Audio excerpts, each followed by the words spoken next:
Hi, everyone. If you're watching live, welcome. If you're watching the recording, thanks for tuning in. I'm Haley from the Marlowe team. Today, I have CCR with me, who is an accomplished leader known for his past experience as VP of Operations at Uber Freight and as a co-founder and CEO of FreightStar. Hi, CCR. Hi, good morning here from the Bay Area. Excited to be joining the Marlowe team. Great. Well, everyone, as always, feel free to jot down your questions you may have in that chat function. We'll get to any and all questions we have time for. Now, today's session is all about taking risks. CCR, what do we mean by risks? Yeah, risk is a big word. And I think as managers and leaders, one always comes across stretch opportunities, of course. I think risks are actually a little bit bigger. So risk for me is, an opportunity where, not just the path is unknown, also the outcome is unknown, and failure is actually quite possible, or one of the potential outcomes. And even more so, risk to me is if there are real consequences and downsides that that you can face. So in that sense, it's it's a little more than a stretch opportunity that you can create for your team. Now, to me, risks or taking risks is incredibly important. And encouraging team members to take risks is incredibly important. I'll share my first experience with when I started thinking about taking risks and what it means to someone's career. So this was very early on in my career. I was in a consulting job and in charge of modeling something, and I really wanted to try this new tool because I also wanted to pick up more coding skills, and this tool looked really cool. And my manager didn't really pay attention and said, well, okay, yeah, whatever, go ahead. However, it was in a situation where there was a super tight deadline. And also this modeling was, should have been a piece of cake. But again, I wanted to try something new. So of course, I tried the new tool, I failed. And only then after I failed, everything got off track where the manager, was incredibly upset why I would, try something new in such a high stakes environment. Which led to a really dicey situation where I almost got fired. So I started thinking about, well, what's the right path forward here? Because clearly the answer is not, I'm going to stop trying new stuff, because that's the stuff that's actually fun for me. That's what gets me going. That's what helps me grow. And now that I'm a little further in my career, that actually, helps me grow as a leader, helping others navigate, those dicey situations. But I also really see, what it's done for me, and I want to create these opportunities for my team. Yeah, it's funny because a lot of you don't know how we even set up these webinars. I reached out to CCR and I said, hey, we want to talk about confidence with managers. We want to talk about combating burnout. And you immediately took up risk taking. And so I think it's so important to hear from your perspective of why that's important. Now, these managers out there, what are some types of situations where, these are risks? What are they experiencing out there that you would say? Yeah, so as a manager and leader, you can create opportunities for your team to take risks really anywhere. And think of it as just a typical risk reward matrix, right? Where you can decide how much risk you want to take on, or you want your team to take on. And there's tiny opportunities where, and this is probably more like stretch opportunities where someone takes on, leading a meeting that, typically you would have taken on, and so forth. And I think that's pretty standard stuff. And, those are low risk because there's already a blueprint, right? And, to stick with the example of leading a meeting, someone has already led that meeting. So again, there's already a playbook blueprint of how that can look like. But actually back to the risks, right? So for me, risks are really the ones that require, for example, a cultural change. So it goes against the typical mode of operation that an org has. Or it just creates these downside risks, sometimes commercial risks, the risk of losing a client, or liability even. So those are risks, and and again, you have to trade off the reward for the individual to grow. But I always find people surprise you. people surprise themselves if they, take on these, these opportunities that that allow them to really dig in and, if successful, shine. But if failing, then also learn a whole lot and bring that back to the org. Then I think it's all worth it. So I'll share another example from from earlier in my career, where there's again a consulting example, and I promise I have some others. But in consulting, you typically get contracted for a period of time, and then you deliver a lot of PowerPoint slides.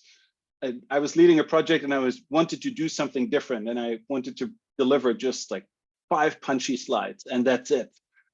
Which was a crazy risk, because again, the client would pay millions of dollars in fees for the project, and would expect those like hundreds of slides as a PowerPoint. So that is like one example where you break the mold, right? You go against the typical expectation. Now, if it works, then the upside is that you've actually truly wowed someone, and you've also addressed some of the things that people often criticize in this case about consulting. But there, you can't just do it without preparing. So I think we'll talk about that in a second as well, of what you need to do to actually set yourself up for success, set your team up for success. Yeah, looking at the audience here, I polled you guys at the very beginning of how confident are you at taking risks? Our most popular answer is not at all confident, and I have some slightly confident as well. A couple of outliers there. Now, CCR, why do managers kind of struggle with this? Why are we seeing not at all confident, answers out there? How do they overcome that? Yeah, my personal opinion is folks struggle for a number of reasons. One, it's typically more work. As a manager, if you allow your team to take risks, that requires a hell lot of work of you to actually help them be successful, both preparing, then as they go through a project, but then also in the aftermath. So it is a lot more work typically. The other thing, it comes with downsides also for you as a manager to allow your team to take risks. Not every org appreciates risk taking. There are many companies where they hire or hire folks into roles that they've already done before, and they want them to do exactly what they were hired for, and that's it. So if you allow folks to venture out, to try new methodologies, to completely break the mold, to try a different approach, well, again, it's not always rewarded. And yeah, I've been in these companies where you would go through a project would fail, because that's what can happen. I was still convinced we did all the right things, and my team did all the right things and learned a whole lot. However, the narrative that then permeated through the org was they couldn't get it done. Even though we should talk about what it actually, what's a good failure and what's not a good failure, and again, what you can do to not just improve the odds, but also ensure that you're learning and you're progressing as you go through these projects and these opportunities for risk taking. So I would say that's a second one, right? We said the first one is really it's more work. Second one is that not every org appreciates risk taking. The other one is you have to be pretty unselfish to allow your team to take risks. And what I mean by that, so it's not just about the work, which I guess is like unselfish if you take on more work. But actually what can happen is that you allow people to take risks and they discover a new passion, a new career. Also they become so good that they want to leave and want to try something else, and actually end up leaving your team. To me, by the way, that's success. If someone finds their passion and really finds a different field to apply themselves to thrive, that's awesome. Yeah. but again, unselfish in the sense that, then they're gone from my team, and and I'm back to square one in that sense. Yeah. Yeah. So, some more things why I think, allowing folks to take risks is unselfish. Well, you also end up, allowing folks to work on the coolest projects that maybe you would have loved to stay closer to yourself. Yeah. And an example, I was in supply chain recently, and like AVs, so automated trucks, or autonomous trucks, are actually very hot topic, and everyone in the industry is passionate about it. Yeah, they're but you can decide whether that's something that you want to hold close, or because most likely your team is also passionate. But it's a very blank space, right? You don't quite know what the answer is and what the outcome will be and how big the impact actually will be. So it is a risk in that sense. So do you allow someone else to take that on? Now I'll tie it back to the second point on this particular example of autonomous vehicles. Funny enough, so that's one example where I did let my team take the lead, and me supporting in a structured manner. But I actually heard about it on Blind, of all places, where folks said, well, the CCR guy, I wonder what he does all day, because clearly he wasn't involved in that. But again, to the first point, if you're helping team members be successful, it actually typically is. There's a whole lot more work, but it may not be as visible. Yeah, definitely. All right, so let's take all that. Let's get actionable here. So to start off, how do we support those team members? How do we trust them? Yeah. What do they need from us as managers? Yeah, so it's all under the umbrella of setting the team up for success, of course, right? And I think it really goes in the three phases of a project, right? So before the project or planning, and then the actual execution, and then lastly the aftermath, or the learning phase, if you will. So I think before you start, and before team members dig in, you do have to establish the right culture, and that's more about actually creating a safe environment where it's okay to take risks, okay to fail, and that's you can do that in a number of ways. I always find it helpful to be vulnerable yourself. You share your experiences of actually not just failure, but also struggles, and if you had writer's block, or you're actually struggling to break down problems, and it's totally okay to talk about that as a manager and leader, to again establish for your team that it's that is probably something they're going to encounter if taken on a very an unheard of project. The other thing I will say is, upfront, you have to be very, very clear on expectations. So, and this requires a lot of work. So expectations around what success actually looks like. So don't prescribe the path, but prescribe what success looks like. Also be clear on the parameters, right? So the timeline, what's in scope, what's not in scope. All of that helps, as folks tackle problems that have unclear outcomes, to actually to know and gauge when they're on track, when they need to ask for more support. What I like to do is not just define what success looks like, also define what failure looks like. So because failure, not all failure is created equal. There's the failure where you actually the odds just didn't work out, and that can be super helpful, because you had a hypothesis going in, and you did all the right things to test, and you went after the project in the right way, and you're still not going to get success as an outcome. And that's super important, because this will help you either make better assumptions next time around, or you can just say no to a whole topic that you've tested and failed on, and help your company be a lot more focused.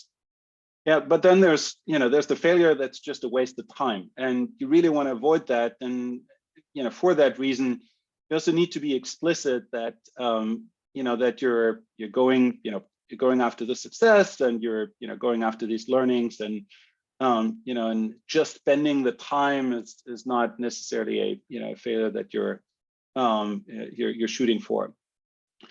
Yeah, I think the other thing that's important to set up front is folks always want to know, okay, what does that mean for me for year-end performance and performance evaluation and so forth, and so actually be clear how you think about it as a leader, right? And to me, I always love when folks come to me and want to take on something that's outside of their scope, outside of their experience, outside of the norm. So I actually think of it as a super positive, showing or folks showing that they want to grow, but others may not. So it's important to actually be clear about that, up front, because many folks ask, well, okay, what does that mean for my performance? One more thing to set up front: if there are any rules, be clear about that as well, right? So for example, I have a very clear rule when you engage with external parties, right? You do customer interviews, or don't lie.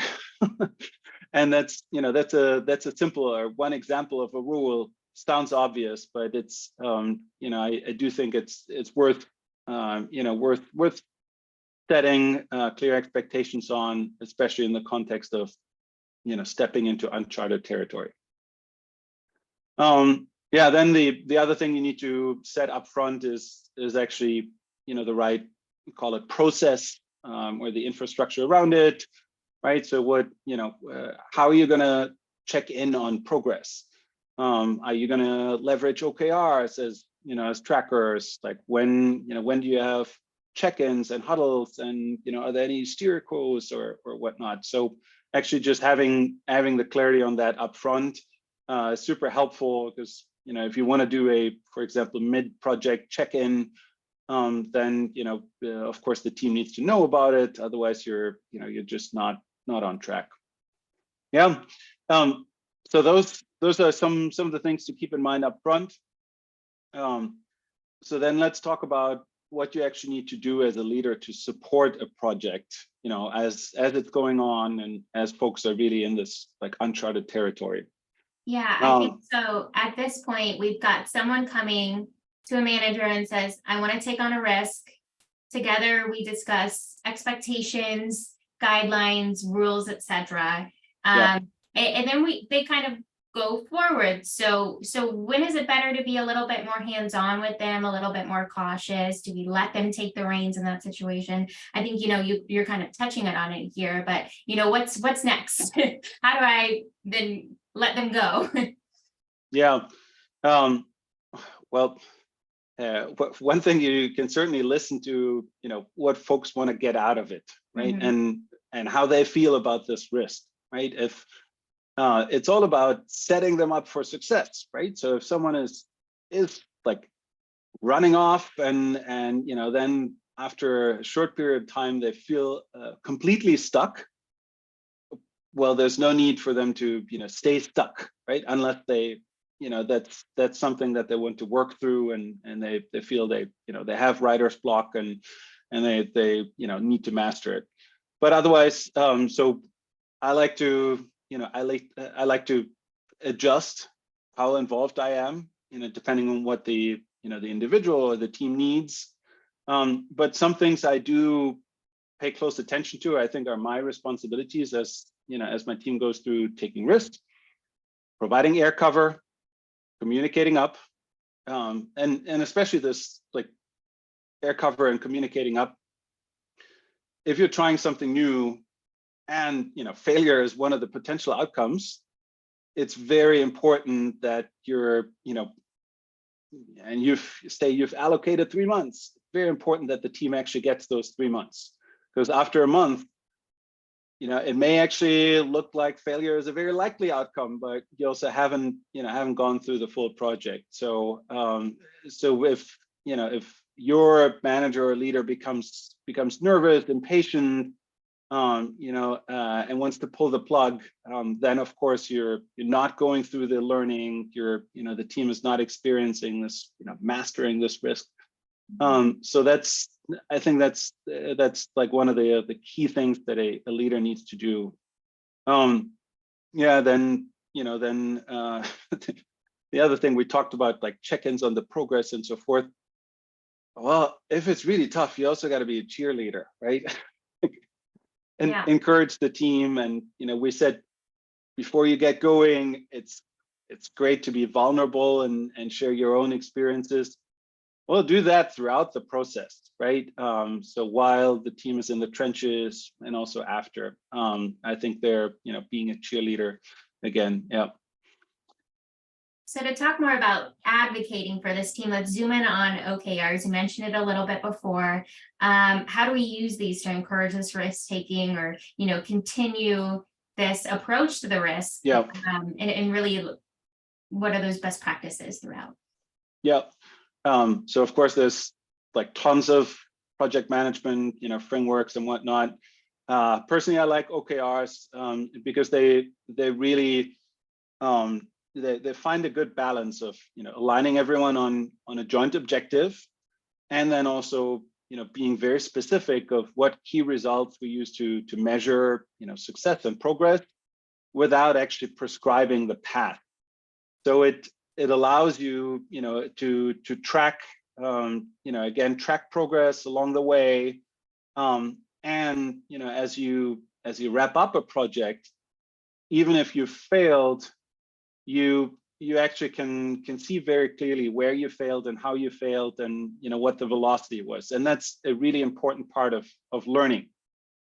So being both very explicit and precise on the OKRs, and making sure that it's actually a joint effort to define them in order for everyone to embrace and to understand what we're trying to achieve, I think is super powerful in the context of stepping into risky territory.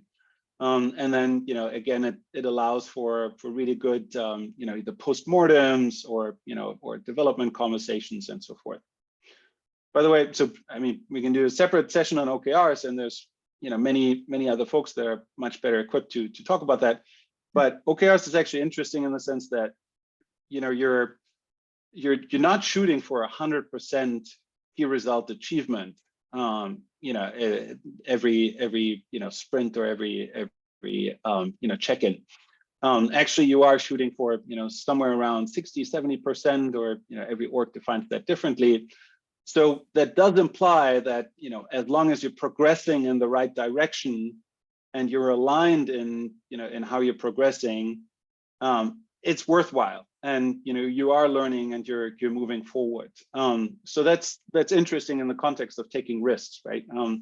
Yeah. So I think OKRs are super powerful in that sense, and and really allow folks then to once you've set the objectives and key results, to go off and and find their own path of how to get there. Okay, so we've set objectives. Now we're checking in with them. How do you incorporate regular meeting cadences into your team's workflow to kind of facilitate this communication and decision-making process throughout? Yeah, so you need to do 360 degrees of meetings. So you do need to, as a leader, spend time with the team. You also need to allow teams to learn from each other and have some peer learning, and you need to manage up. Now the cadences, I think, really depend on what it is that you're working on.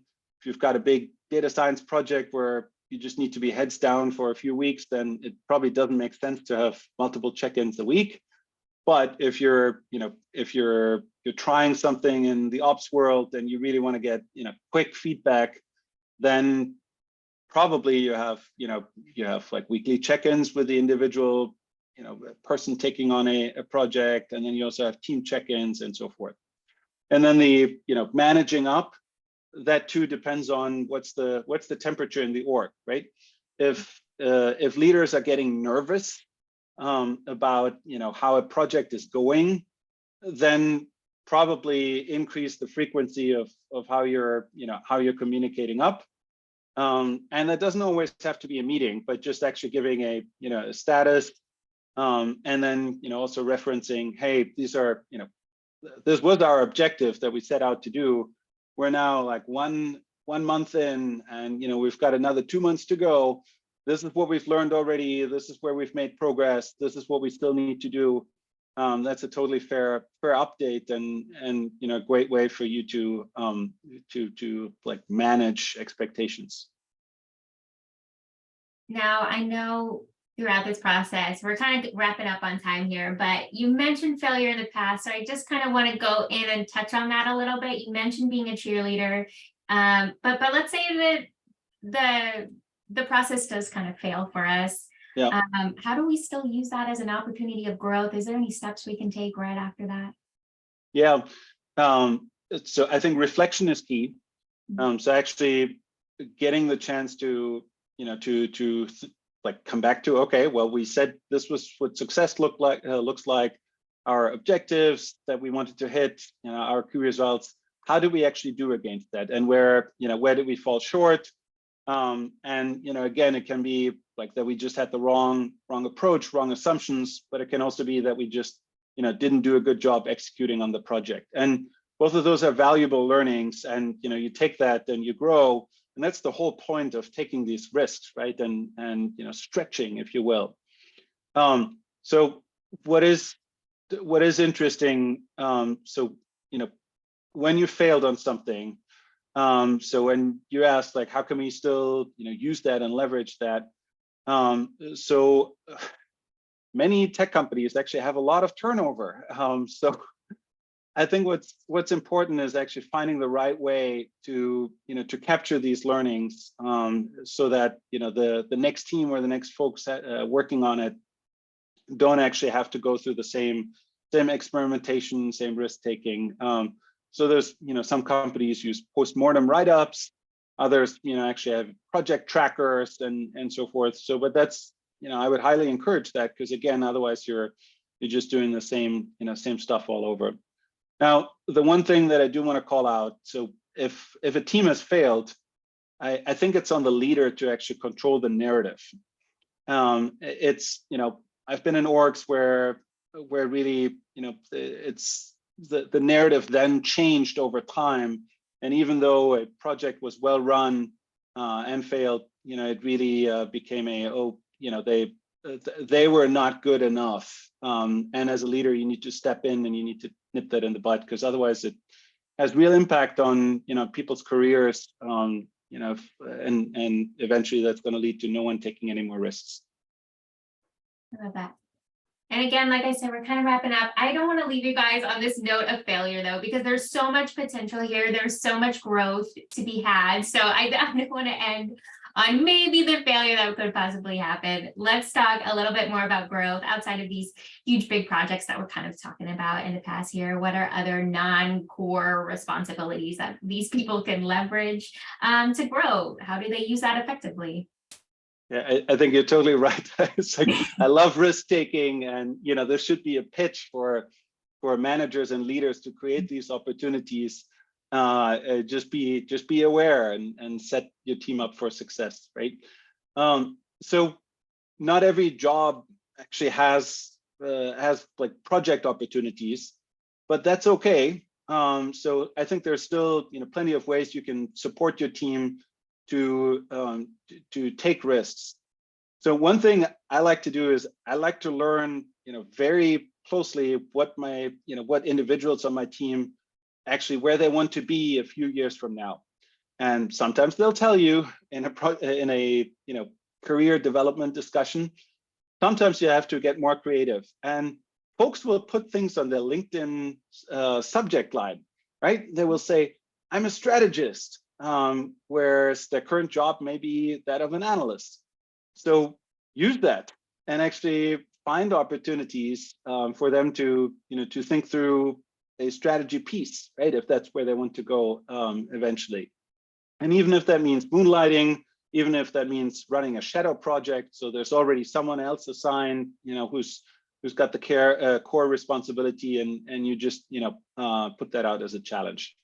The other thing, so cross-functional projects are always great. If if your team is working not so much with projects, but there's always, for example, a product team that needs ops input, right? Allow your team to, or create these opportunities for your team to actually contribute to that and step in.